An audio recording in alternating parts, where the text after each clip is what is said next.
นี้คือเราทางนี้ก็อันได้ยินเพิ่นมาแจ้งข่าวดีบ่ไผเข้ามาบางเที่ยงฮะคือว่าอันคือว่าได้เฮ็ดห้องน้ำของห้องครัวแล้วเพิ่นสิซื้อสังกะสีให้บ่บ่สัญญาเพิ่นสิเพิ่นมีผู้ใหญ่สิซื้อสังกะสีให้คือว่าได้เฮ็ดบ่โดยโอ้ถือว่าข่าวดีเด้อซะเนาะผู้ใหญ่ทางบ่สัญญาเพิ่นแค่ว่าได้เอ็นก็เคยออกมาแล้วเพิ่นสิซื้อสังกะสีมาให้แค่ว่าได้เฮ็ดห้องน้ำแล้วเพิ่นซื้อสังกะสีมาให้เนาะโดยโอ้ว่าง่ายก็มีงบหลังคาเนาะสัญญากันอยู่ดิยังไงจะให้มาดูแหละสัญญาจังกะยะมือน่ะบอกกันอีกว่านี่มีความลับแล้วรถก็ว่าฟันดีมีความลับแล้วพี่น้องบอกกันอีกลับก็บ่มี2คนนี่นะว่าก็บ่ได้อีกจังว่าเรียบร้อยแล้วก็บ่จังแหละยังดีเนาะยังอารมณ์ดีเนี่ยอากาศเย็นก็จะรวยในหมู่เชื่อบ้านขับเมื่อมืดได้เศร้าข่อยจะบ่รวยคนแม่ขี่ห้างอยู่จน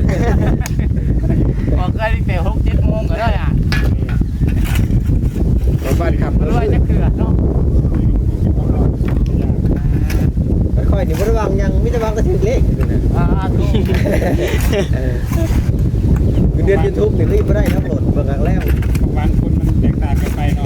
แม่นแหละเดี๋ยวเพิ่นเขาว่าแตกต่างนะอัน YouTube อันละเดือนละ8,000นี่บ่ทุกได้เด้อ8,000 บาทโอ้ไปเรื่อยๆ 2-3,000 บาทโอ้เจ๊ก็บอกเห็นเนาะ 7,000 บาทบ่ได้รุ่นใหญ่ทุกแล้ว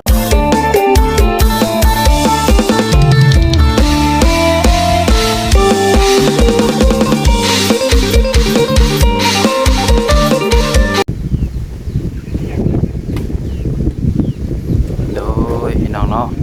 กลับเข้ามาอีกรอบแรงๆบ้านนี้ที่เจ้าพี่น้องเอ้ยบรรยากาศช่วงแรงอีกเนาะเกี่ยวเข้ามาทางบ้านเนี่ยนี่คือเก้าพี่น้องเอ้ยหลังจากที่ว่ามือจวงเทียงเรามาใส่เขามาแล้วพี่น้องแล้วก็ออกเมื่อซอยเพิ่นโดนเติบไปเกาะเมื่อพี่น้องเนาะออกเมื่อเขากินน้ำเอ็ดเวียพี่น้องเอ้ยก็ได้กลับเข้ามาอีกเท่านึงพี่น้องเนาะ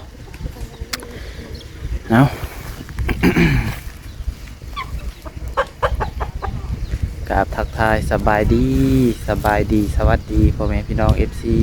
เบิร์ดสุโขสุคนเบิร์ดสมองสุบอลวาซิลฝั่งลาวฝั่งไทยและก็อยู่ทางต่างประเทศเด้อพี่น้องเด้อการยินดีต้อนรับเข้าสู่ช่อง YouTube น้องพัดใจชาแนลอีกแล้วพี่น้องเนาะมาพบมาพ่อกันกับน้องพัดใจช่วงแรงๆบันนี้พี่น้องเนาะอยู่ที่เฮือนของไออาจคือเก้าพี่น้องเนาะจังหวะมืดนะปิดทางนี้ก่อนพบเจอกันช่วงแรกๆอีกทีหนึ่งเนาะก็คือเป็นยินเพิ่นเบาอย่างพี่น้องเขามาบางเที่ยงนี้นะเพิ่นบอกว่าคะแนนว่าทางไออาจเพิ่นสิเฮ็ดอย่างพี่น้องเฮ็ดของครัวค่อยน้องห้องน้ำนี่ทางเพิ่นซื้อสังกะสีมาเพิ่นว่ามีผู้รักผู้ใหญ่ทางเพิ่นเนาะสีซอยสังกะสีเพิ่นว่า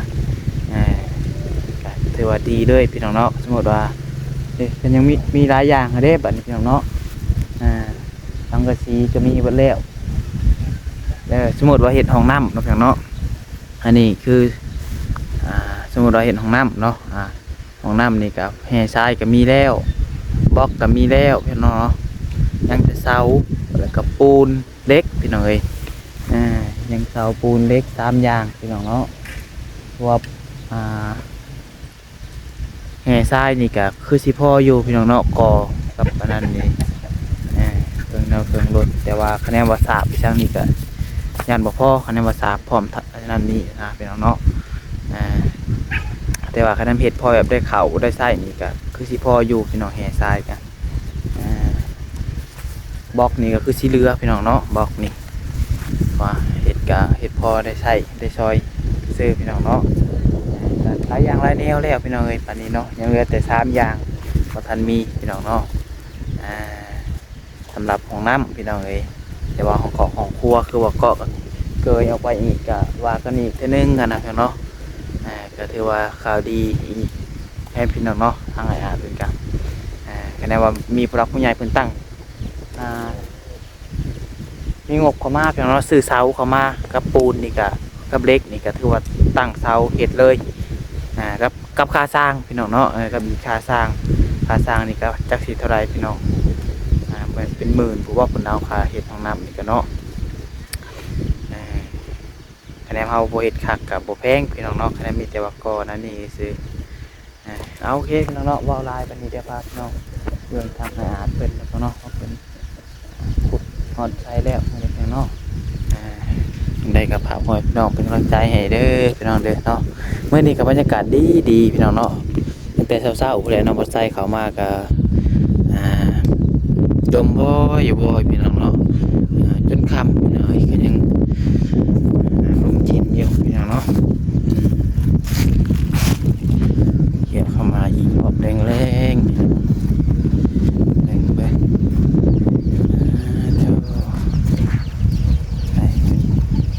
เอาตารางไปสนี่พี่น้องเนาะยังเลยขึ้นอีกนี่คนตกมานี่หยุกนี่พี่น้องเนาะเดี๋ยวมันหยุกมันยังอีกนี่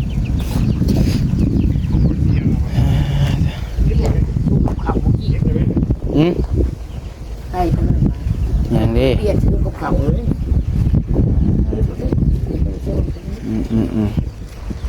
ไอ้พี่น้องเนาะ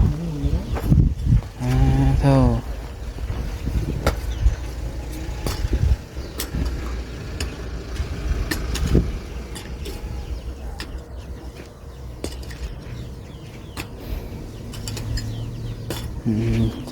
ใช้ผู้สวยกินนี่ไปใส่เลยก็เห็นผู้สวยอยู่กินนี่คุดจุดอยู่โอ้เพิ่นซื้อยังแหละผู้ฮะจีดจีดจูดบ่จีดจูดจีดเอาบ่นิวมาตอนใดอ่ะนี่ ที่นี่แหละพี่น้อง สบายดีเนาะโอ้ยถ่ายแล้วบ่เจ้ายังบ่ เศร้าบ่ มาแต่เช้าผู้ส่วนดินบ่จับ ส่วนดิน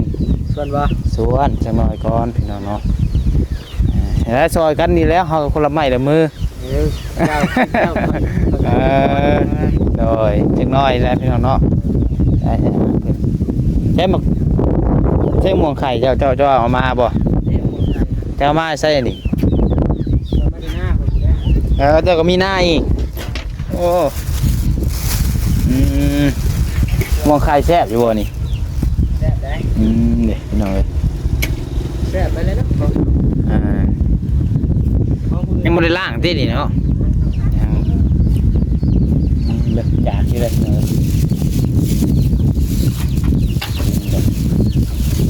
ซีมึงก้อนม่วงเบานิวนี่คันบ่แซ่บนี่หายจะโลด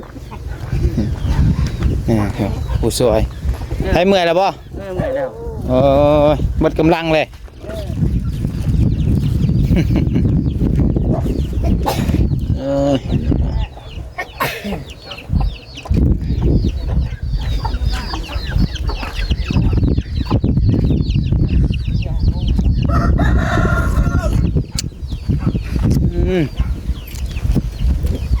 หวานคือหมกม่วงเลยเว้ย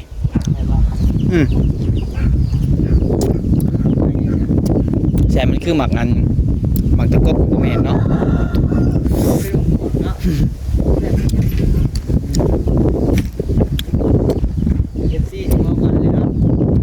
ว่าในใด ว่าควันยังไง บ่ก่อนเจ้านะ เจ้าคือผู้ส่วนเสียรอจบดี เอา โอ้ย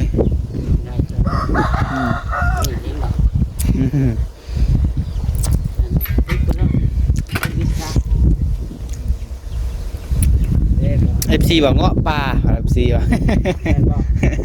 จะเป็นเงาะป่าบ่เจ้าเพราะจะเป็นเงาะป่าบ่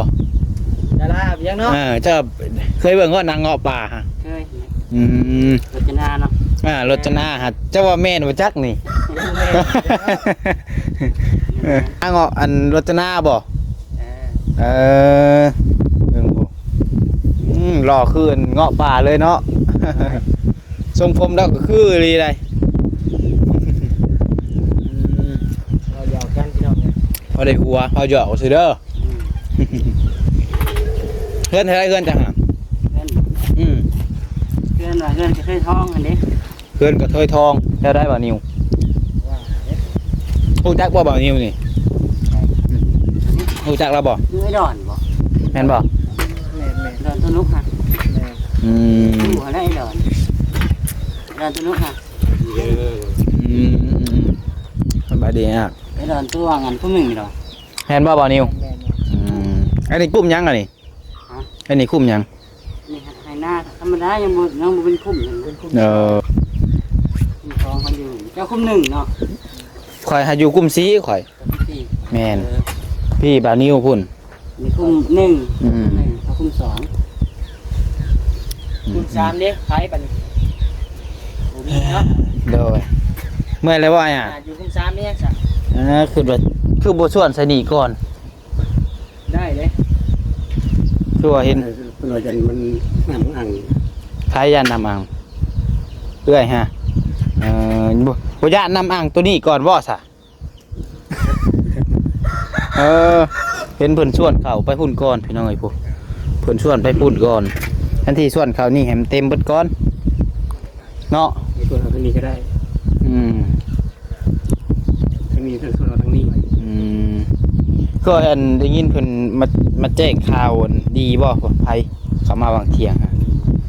คือว่าอันคือว่าได้เฮ็ดห้องน้ำเขาห้องครัวแล้วเพิ่นสิซื้อสังกะสีให้บ่ บ่สัญญา เพิ่นสิอันเพิ่นมีผู้ใหญ่สิซื้อสังกะสีให้คือว่าได้เฮ็ดบ่ โดย โอ้ถือว่าข่าวดีเด้อซะเนาะ ผู้ใหญ่ทางบ่สัญญาเพิ่น แค่ว่าได้เห็นก็เคยออกมาแล้วเพิ่นสิซื้อสังกะสีมาให้แค่ว่าได้เห็นห้องน้ำแล้วเพิ่นซื้อสังกะสีมาให้เนาะ โดย โอ้ว่าง่ายก็มีงบหลังคาเนาะ โดย มีงบสังกะสีพี่น้องเอ้ยถือว่าโอ้คันว่าเฮ็ดห้องน้ำนี่ก็ได้เด้นี่ ว่าห้องน้ำนี่ก็ยังขาดแต่ตอนนี้นี่ยังขาดแต่เสากับปูนเนาะกับเหล็ก โดย กับแห่ทรายซึ่งก็มีเบิดเลยเนาะ มันแซงแล้ว กับอันท่อมาตามเขามากับไปนะพอดีเลยคนละ2-3รถมื้อนี้คือสิแล้วมื้อนี้เนาะโอ้ย มา ฮะเลย ได้รถก็ได้ เนาะคนใส่อัน คนละคันในมือนี่ได้ ฮะขอหารถกับพ่อ ค เนาะ นละ10รถ วอต้าหารถเราอ่ะเอาแล้วบาทนี้มาถึงจังหวะเลย ไปดีเด้อบ่ตาเด้อบ่แซวกันไปคันแรกคันได้ดี เยอะอีกแล้ว มาทางใดไอ้ โอ้ฮะ ทางใด มาแต่ ดู ดู ป เห็ ฏิ ด เสธกันกับบ่ว่ากัน ได้ไหมอ่ะได้เป็นคนชวนสุดแล้ว สวยกัน ว่านี่ก็แห้งเติบได้ผลเนาะ แห้งบ่ทางนี้ตกเขาเดียวตอนเว้น บัดทั้งสวรรค์เด้เขาบ่แซนลงไปเมื่อคืนนี่เพิ่นพาลูกไปลิ้นขึ้นมาไอ้แค่ทาง โอ้เพิ่นบ่ได้จับบ่ เพิ่นว่ารถเหยียบแตกบุเปบุเป บ่ ดิ้วลงไปว่าคุกไงนะรถตกคออีกเมื่อคืนนี่ ใคร ไปแล้ว เอา เอาบ่เผยว่าอึ้งลายไปบ่มีอึ้งไปเพื่อผ้าดังผ้าเหลืองฝนตกเลย ตกคลอง แม่น เฮ็ดอะไรบาดนี้ ตู้ชิดฮะ เลยทางเพราะมันเป็นทางเชื่อมกันเนาะ โดย มันบัดพ้นเป็นแน่บาดนี่ ม แล้วมันจะไม่ได้จิกเอา สบายดีเด้อบ่แอนเด้อ สบายดีเด้อ สบายดีทางนี้ จับเล่าเพียงเบาตา เราว่ารถเราแห้งเราอ่ะขึ้นได้ต้นไม้ ว่าเป็นเลยนะนั่นก็ ที่บ่ได้ซื้อยุ่นนะขนาดนั้นเนาะฮะ ว่าเรื่องได้ ผู้ช่วย ได้เด้อ ผู้ช่วยเรา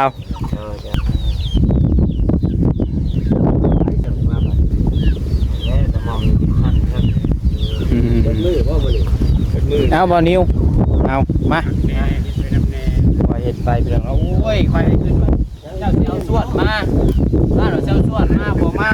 โอ้ย มันบ่มีเนาะ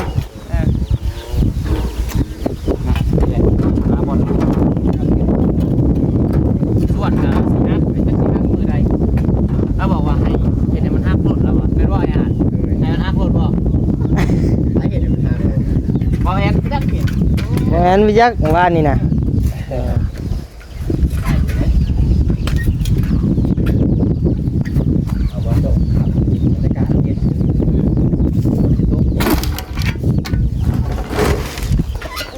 ไปแถวเพื่อนจักบ่มีบ่ว่าได้บ่ตา บ่มีแล้ว ยังออกไปให้สุกบ่นี่ก็ได้แล้วนะเอาไปใส่ทั้งกล้องตารางก่อนเนาะใส่ตารางเต็มก่อนเนาะเป็นว่าสิไปจังซี่แล้ว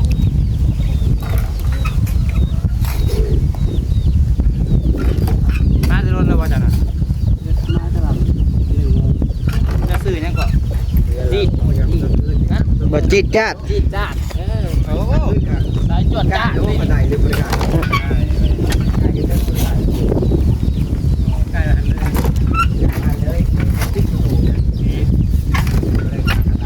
แล้วเลย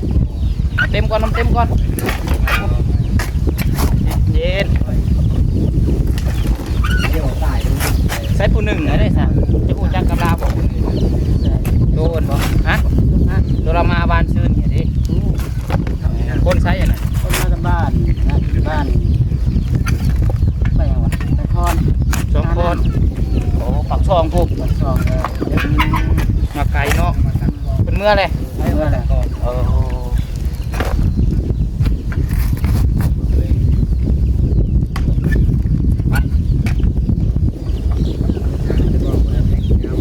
มันยังมีคนอยู่ซอยมันนี่เนาะแม่เช้าไม่ยังแม่เช้า หากล้องเพิ่นไปย่างหายังห้องได้เนาะ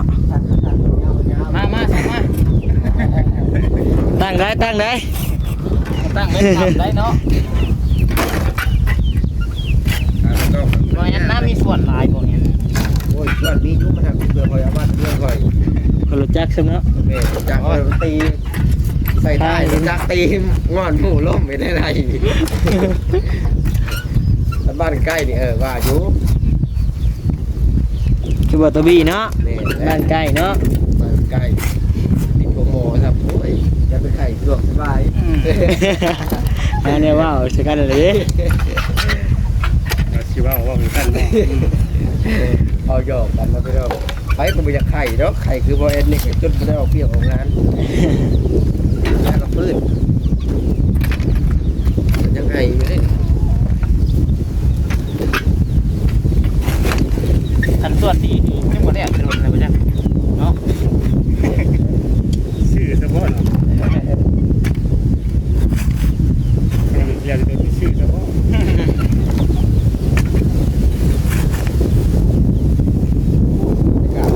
เย็นขนาดเนาะ คนยากเลย แม่นตัวใหญ่หุ่นเนาะส่วนหาพวกส่วนเต็มแล้วเนาะ แม่น ซาส่วนอยู่ห้า 50,000ก็คือ แม่นบ่50นึงบ่ เหมือนบางๆวิจัก เราตอนนี้คนน้ำมากครับ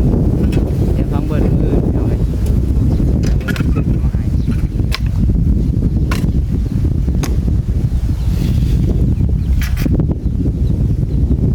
ยังเย็นยังแรงพอยุ่งอยู่ยังบ่าย อย่าได้อ่ะเด้อตากล้องได้อยู่ถึงนี่ จังหวะเราจากความในใจจากเนาะ รักให้เราได้เลย ส่วน เดี๋ยวมีความในใจเนาะกับบานิวไปว่ามันมาดูเถอะเนาะว่ะ นั่งกันแต่บ่แล้วเขามีสัญญากันอยู่ดีให้มาดูแหละ สัญญาจักรยานมือเนี่ยเราไป บอกกันในกว่านี่มีความลับแล้ว รถก็รถมือ ว่าฟันดี มีความลับแล้วพี่น้องเนาะบอกกันนี่ รักก็บางนิ้ว2 คนนี่นะ บอกก็ได้อีก จังว่าเรียบร้อยแล้วก็บ่จังแหละ อย่างนี้เนาะ ยังอยู่ มืออื่นเรียบร้อยเนาะ เลขเขาเลย เบิ่งยังเบิ่งก่อน แล้วบ่นิ้วซื้อเลข ว้าวไปอีกแล้ว รุ่นก่อน รุ่นก่อน มืออื่นวันจันทร์ซ้ มีแต่ซื้อเลข บอกไปยังเหลือแต่สมองโอ้บ่ยัง มือแรกเนี่ยตัวเด็ดเลยอ่ะเด้อ โดย มือสุดท้ายได้เนาะ ำตอนฟันที่ พี่น้องกับผู้เองดอกมืออื่นนะ อื่นบ่พี่น่าจะซื้อไพ่ FC ยังว่าบ่ได้ตอนนี้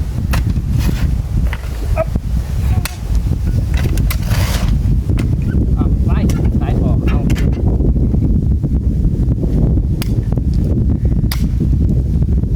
จะพูดนะถ่ายรูปบ่นิ้ว ถ่ายได้แล้วบัดนี้มา เอา 1 2 3ว้าวเนี่ยคนจับกล้องบ่เป็นเนาะ ยูทูบเบอร์มือใหม่เนาะคืนนี้ FC ทานซื้อซ่องเจ้าอยู่ อืม ไปกันบ่อยู่ร้านคนเติมครับพี่ตา น่า จะต้องเลี้ยงน้ำคอย กันเชียร์เลยเนาะใช่เนาะ อ้าวคอยบอก FC ได้เพิ่นถามว่าซื้อซ่องบ่นิ้วได้อยู่ เอาขอบใจซะ คอยเอาลิงก์แปะให้เพิ่น แม่นบ่ โดย เอาขอบใจเด้อ ซ่องผ่านเลยจะต้องมีค่ายเด้อ โดยค่ายก็ไม่อาจกับพ่อเลยติบ่ ฮะ ค่ายให้อาจกับพ่อเลยติ เสลยแล้ววันนี้เสลยแล้ว มันยังเด้ เฉลย ยังไม่ได้กู้ทำได้นี่ บอกว่าให้เขารุ่นก่อนบอกว่าให้ด้วยรุ่นก่อน โดยเอาเพิ่นว่าเพิ่นบ่ได้เบิ่งคลิปข่อยหลายมื้อแล้วเพิ่นว่า3-4 มื้อแล้ว3 มื้อแล้วเพิ่นว่าบ่ได้เบิ่งคลิปข่อย เคยเบิ่งคลิปเขาเลยเพิ่นจักสั่นเนาะ เฮ้ยบอกเมื่อคืนนี้ก็เพิ่ง เพิ่นว่าแบตเพิ่นหมดเพิ่นว่าบ่มีแนวชาร์จ หน่อยนึง อืม แต่เบิร์ดใส่เสื้อสีขาวนะปุ๊บ เสื้อสีขาวได้เด้ ขอนยังเนาะ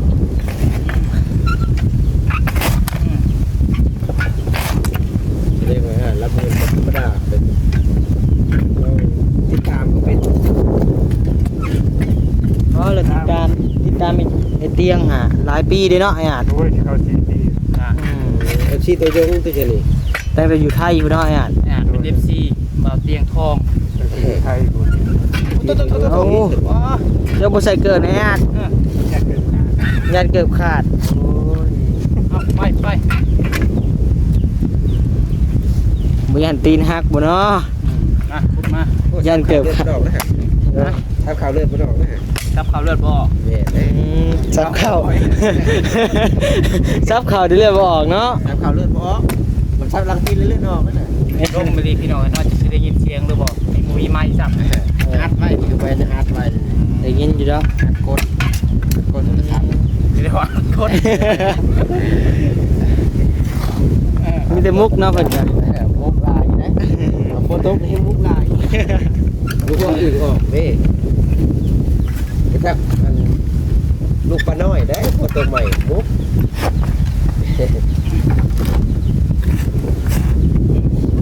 เราจะแรงเนาะอารมณ์ดีแล้วอากาศเย็นเขาจะรวยในหมู่เชื่อเอาบ้านขับเอาบ้านขับเมื่อมืด ได้เศร้าข่อยจะคนรวยคนแม่ขี่ห้างอยู่ตรงนี้บอกเคยแต่6-7 โมงก็ได้อ่ะ เอาบ้านขับ ร เมื่อ วย มื จะ ด เกลือเนาะ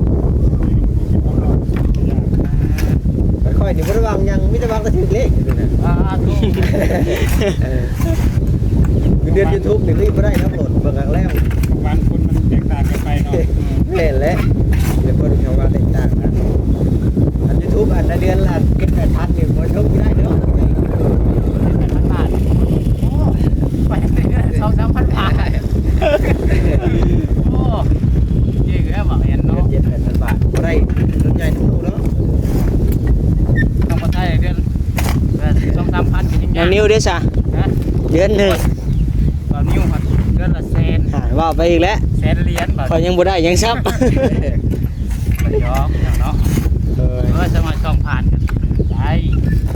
ไป ดูเนาะ โคตรหอบไปได้ที่น้องในบ้านนี่เนาะ อันนั้นดูไข่เนาะ เปลี่ยนมาแอนก้อนไปเนาะ เดี๋ยวต้องหน่อยบ่แอนถ่ายจบคลิปบ่แอนสิซอยเอา มาจบคลิปพวก นี่แหละ โอ้โหขอบใจบ่าวนิวเนาะมาก็จับให้ก็ได้เนาะ บ่ค่อยต้องซอยกันหลายคนพอยับเองบ่ได้นะ เนาะให้ทางเพิ่นสานต่อบัดนี้พี่น้องเอ้ยน้องปลาทรายก็ขอจบคลิปก่อนเดี๋ยวเนาะก็ซอยเพิ่นชวนเพียงเนาะจังหน่อยก็สิออกเมื่อแหละเนาะเพราะว่าวันนี้ก็วันศีลนี่เพียงเนาะวันศีลพระก็สิออกเมื่อบูชาพี่น้องเอ้ยเนาะเอามาบูชาก่อนพี่น้องเอ้ยโอเคแล้วพี่น้องเด้อสำหรับคลิปนี้ก็สิประมาณนี้แหละเนาะขอลาพ่อแม่พี่น้องเพิ่นก่อนถ้าประกันใดก็ต้องขอโทษขออภัยนะเวลาพี่น้องเอ้ยขอบคุณแม่พี่น้อง FC ทุกคนที่เข้ามารับชมเนาะท่านี้ขอกล่าวคำว่าสบายดี